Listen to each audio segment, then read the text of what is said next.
Digitel is one of the leading companies helping associations leverage their content through event live streaming, webinars, and knowledge distribution. Take advantage of their 32 years of streaming success in generating revenue for their clients than any other company, hands down.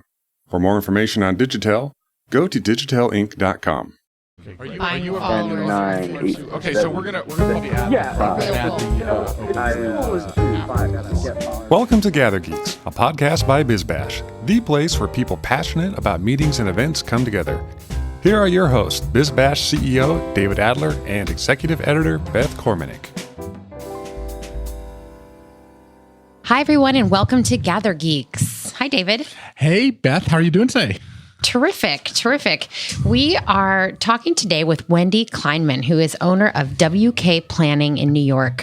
Her company plans nonprofit, corporate, and social events. You spoke with Wendy, and your conversation is really about how high-functioning event planners get it done. Yeah, she's the real deal. She is a true event organizer. Didn't want to talk too publicly about her things, but I felt that we learned a lot about what an event planner does. That's why we kind of call this the real event planners of New York. You tease out some interesting things about the way people communicate or way event planners should communicate with clients, the negotiation with clients over the type of event is best, and really the creative challenges that come with being an event planner. So I think there's some important ground that you cover here. And the responsibility. The biggest takeaway I got from this was the stewardship idea, that there's a big responsibility to be the steward of somebody's event. Absolutely. Well, let's take a listen. Wendy, welcome to the show. Thank you, David. Thank you so much for inviting me. I'm so glad you're here. I met you a few weeks ago at an event here in New York City, in glamorous New York City at Glass Houses. We got talking, and I kind of felt that you were an articulate event organizer who can give us what it's like to be an event organizer in New York City during this time, and also what it was like to sort of grow up in this business. So what I wanted to do is start off with a little bit about how you got here. Well, I started my business a little over 25 years ago after having spent a number of years in the advertising and marketing industry. What made you decide to take the plunge? Well, I was working for an agency called Dentsu, which is based in Tokyo, but had or still does have offices all over the world, including New York. And events were a part of what we did. I ran the production department. At that time, it entailed video production, commercial production, print production, and we did events. And we did a lot of work with companies that were based in Japan or parts of Asia for here in America and back and forth, and a lot of new product promotion. Canon, for example, was a big client. So I used to prepare them for the CES show in Las Vegas every time they came out with a new camera. So it was a natural transition, and I was offered an opportunity by a creative director that I was working with who had an idea about starting an events business here to continue that specific segment of what we were already doing. And we worked together for several years, and then I went out on my own. So for me, I learned a lot about events while I was in advertising, but it was also about communication and putting together action plans, budgets, and a lot of the same disciplines that are very much a part of my work every day now. And how did you actually take the plunge?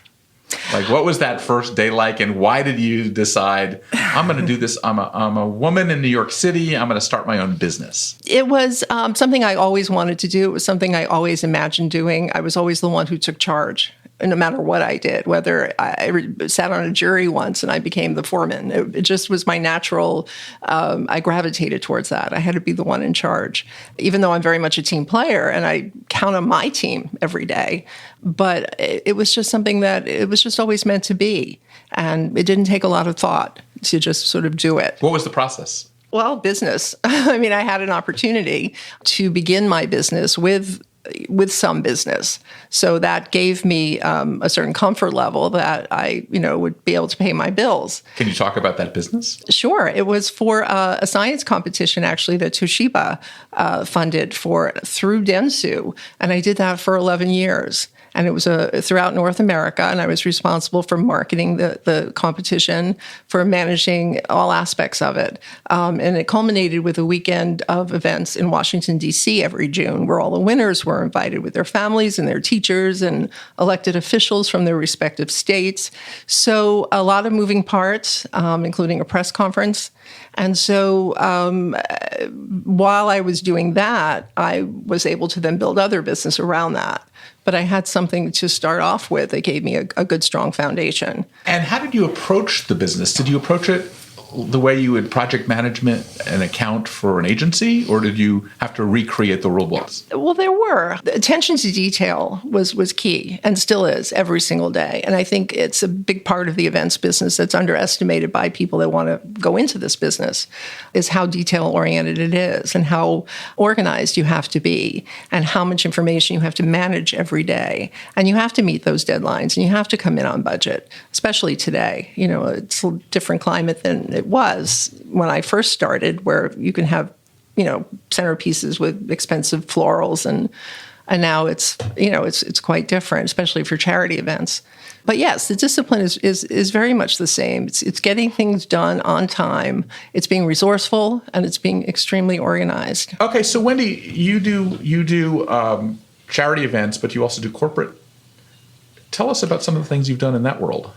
We do conferences. We do an annual advertising summit every fall, which is a week-long summit for a corporate client, where we bring together top-tier ad industry people and media people with consultants to the industry from all over the world. And we handle everything from soup to nuts. We do transportation, hotels, itineraries. We work on the agenda for the week, and entertainment.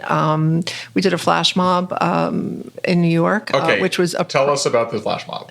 Flash mob was amazing. We were hired by a client of ours who we've known for many, many years, who wanted to do something special for her husband, who they are a well-known family in New York.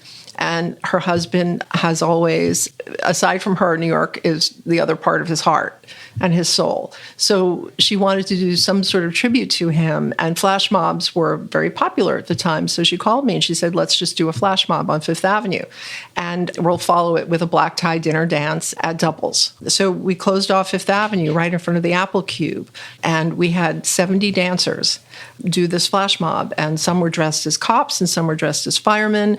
We chose music that was all New York City music, and it was the most extraordinary 7 minutes that I can remember for a very long time. And how did you rehearse that? And it's a hard thing to make sure it's right. We worked with a choreographer, and we had rehearsal studio. We had time in a rehearsal studio, so we had 3 rehearsals up until that day. So you did this really right. We did it right. We did it right. We hired some professionals. We had a combination of professionals and amateurs. Everyone had to learn the dance, and everybody had to learn the moves.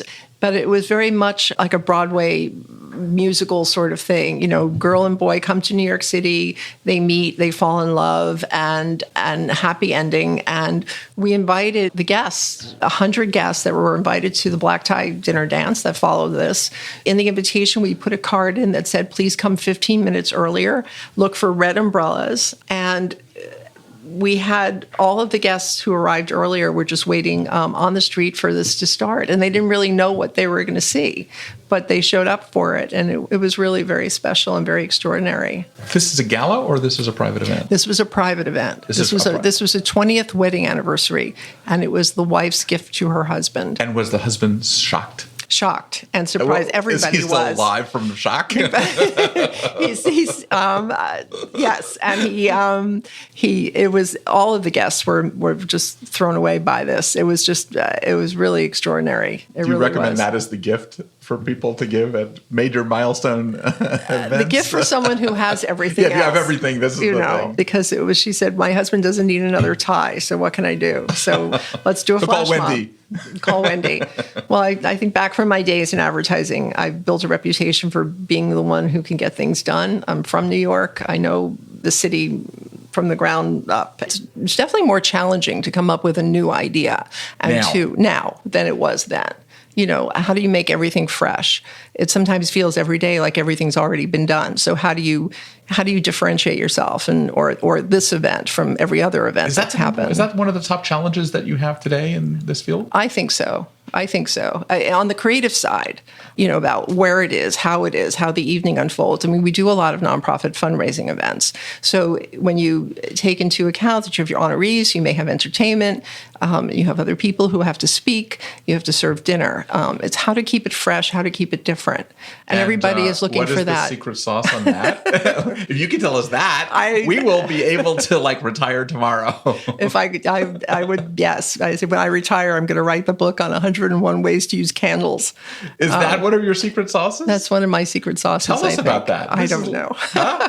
Well, I think, flowers are expensive, and it's both a perception issue as well as it is a practical issue.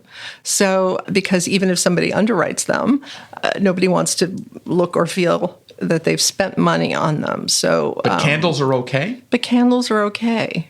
But it's also about branding an event. I think it's about how do you get the message across, whether you're a nonprofit or it's a corporate event or whatever kind of event it is outside of the social world. There's a message to be delivered. There's communication materials. It's why are you there? And I think having that consistent messaging is also very, very important, and challenging everything from the invitation to how you deliver that message at the event to materials that you share, and whether you use a centerpiece or the way the table is done.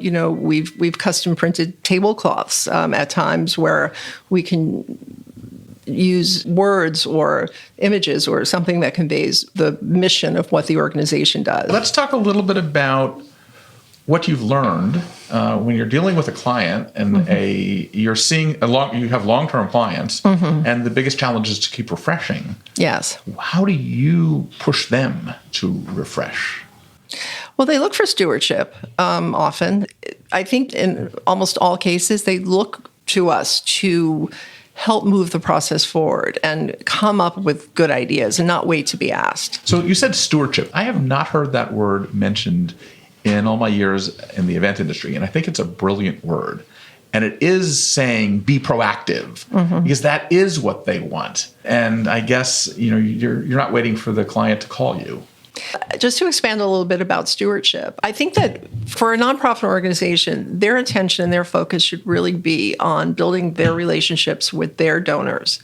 And that takes a lot of time, a lot of hand-holding, a lot of research to really understand who those donors are and why they support them, or where the potential lies that maybe hasn't been tapped into yet.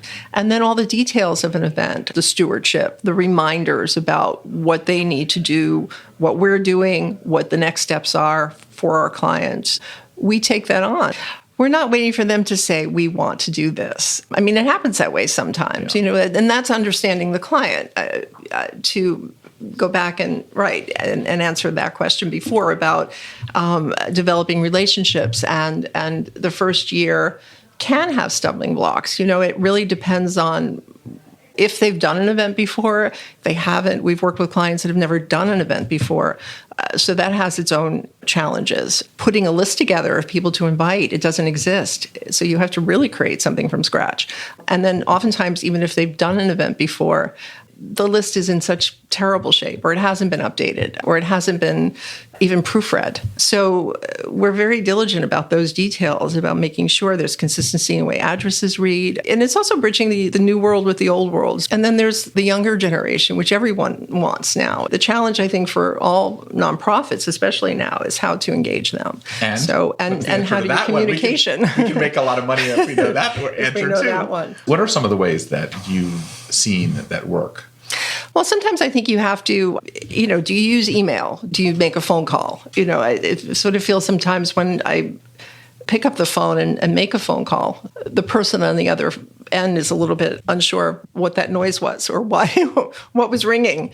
And they answer it with such unsureness about why are you calling me? Because they just expect that email is the only way to communicate. And then there are others where you can never ask for anything in an email. You certainly can't ask certain people for money in an email, but it's the way of the world. So it's bridging, age groups and different generations and figuring that out. And there's no sure-proof way yet. it's each one sort of adjusting a little bit. It's still writing personal notes with invitations. And it's hard to find anyone really under the age of 30 who even knows how to write in script. Really? Write the name on the outside of an envelope. So there's certain things that we do, it's just there's no other way of doing them still. Is the invitation? We had this podcast with Steve Pastor a couple of weeks ago. Invitations is not dead at all. No, not at all. I mean, it's almost like literally something that's sort of special in the mailbox that you get, and you actually look at your mail now because you don't get that much. And I think when you see something that has a handwritten address on it, it's the first thing you go to. And I think that bridges all ages. Is that one of your new sort of rules, handwritten? I mean, addresses. I mean, when I see a label on an invitation, I want to shoot myself.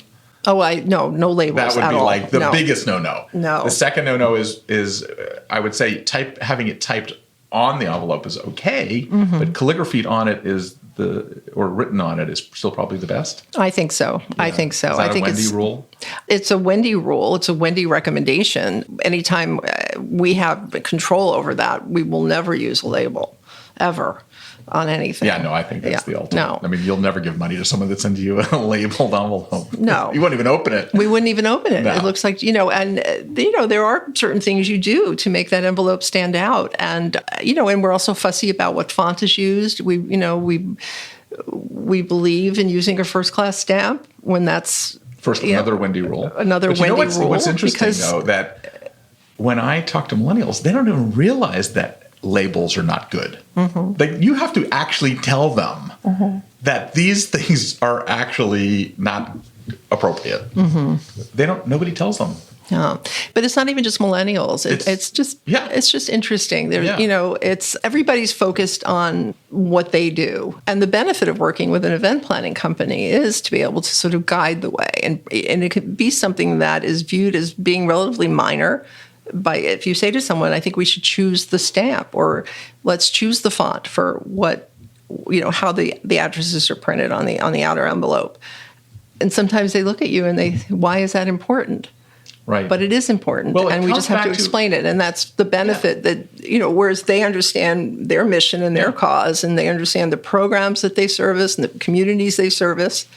But that's where the collaboration comes in, and we hope they listen to what we suggest. There's a lot of people that are doing it's now called event organizing. It was party planning. It really is much more serious than people realize, this business. Have you noticed the increased respect in our world yet, or is it still sort of I used to say that we're sitting at the children's table for Thanksgiving in some places, but now with marketing taking up 25% of all events, it's now people are accepting the fact that events are important. I don't know if you're seeing that in your clients.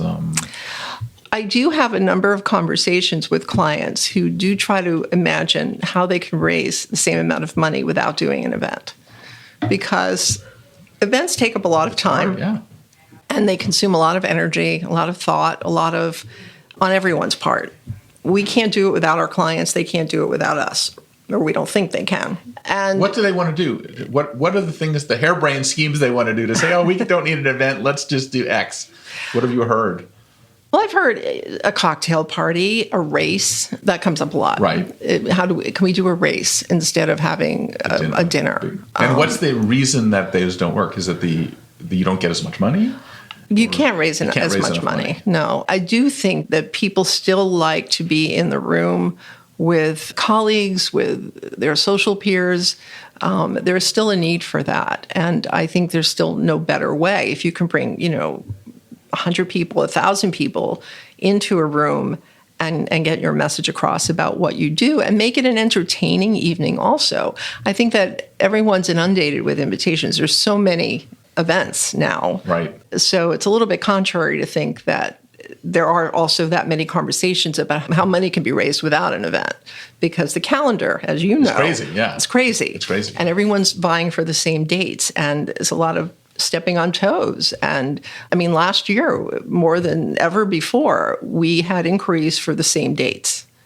Everyone maxes out at some point where we had to actually turn some business away because we were booked, and that never happened before. So, and the calendar is stretching too, closer to there was a time where you never did anything between Thanksgiving and Christmas, and now it's totally fine to Even do the that. summer, it used to or be the summer, dead, and now it's like jam-packed. Exactly. Clearly, events are bigger than there's more of them than ever. About them and say, but it seems to be getting bigger and bigger and bigger.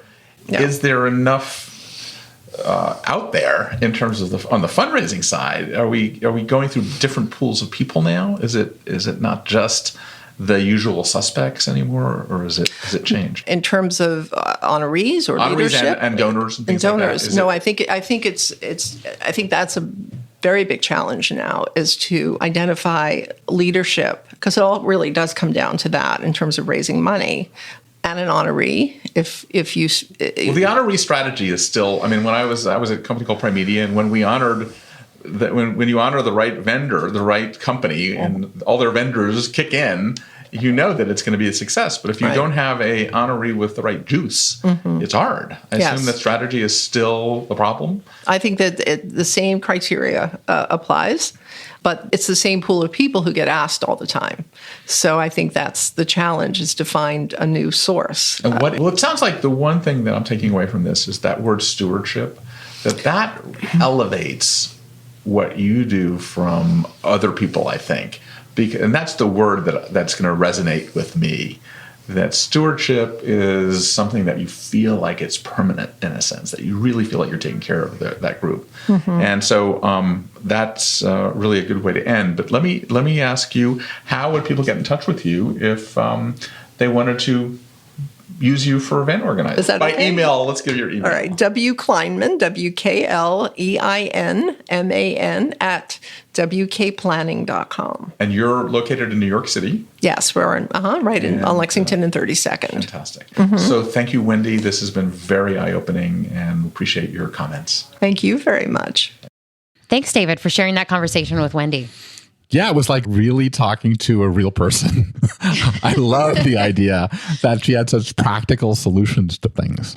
Absolutely. And I found it interesting when she was talking about the challenge from clients to say, do we really need to do the big blowout gala? And the answer right now is yes. Yeah. So it's really interesting, because I think that as event planners, you're doing your job day to day, and you don't realize that everybody kind of has the same issues. Like, everybody has to come up with new ideas when it seems like everything is done before. How do you refresh your event? And the things that she is thinking about, everybody has to think about. And so it's nice, one, to commiserate, and two, to get some ways to think through that. Yeah. And it was interesting that she was a marketer before she was a pure event organizer, because you have to have that marketing head in everything that you do in event organizing now. Right. Well, thanks so much for that, David. I just wanted to mention, for those of you who aren't going on bizbash.com every day, that you really should be going there. We have this beautiful new web design, and there's really great coverage of events and ideas across the industry.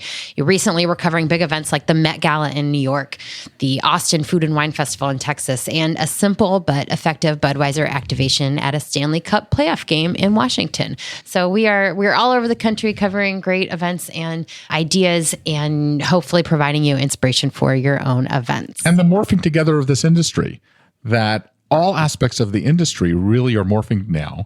And that whether you're in the gala business, or you're in the meeting business, or you're in the marketing activation business, everyone's sharing from each other.